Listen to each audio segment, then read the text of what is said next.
At ito, tapos na naman ang Monday, guys. After work, gutom na gutom ako. Isip ako ng isip kung saan ako kakain.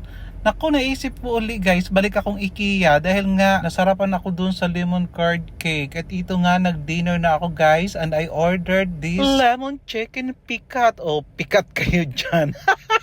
At ito talaga ay nag-trigger sa akin, guys, kaya ako bumalik ng IKEA. At lalo akong ginanahan dito sa harap ko kay Kuyang Pugi. Diyos ko, parang nasa gitna ang dessert. Yummy yummy siya, guys, pero hanggang tingin na lang. Aywan ko ba, ang daming adan dito sa kaharian. Ay nako, tapusin mo muna yung pagkain mo. Alam kong gutom ka, kaya focus ka dyan. Huwag kung saan-saan tumitingin. Ay, sorry naman. Ito nga, guys, ang sarap pala nito. Nako, lahat naman sa'yo masarap.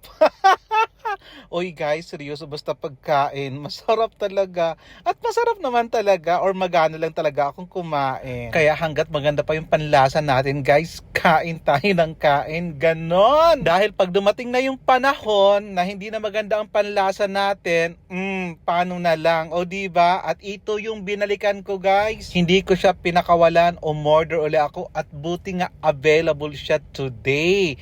Yummy yummy talaga to. Isa sa aking isa pa new favorite. Ganan. Bakal pa more. Iinom na lang ako ng maraming tubig.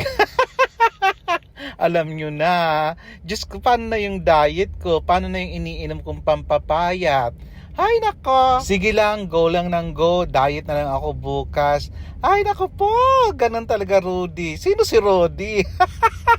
Ayun, solved na naman ang aking dinner, guys. Napakasarap ng kinain ko today. Very, very, very light lang daw, charot. So kayo, guys, ano ba dinner nyo for this Monday?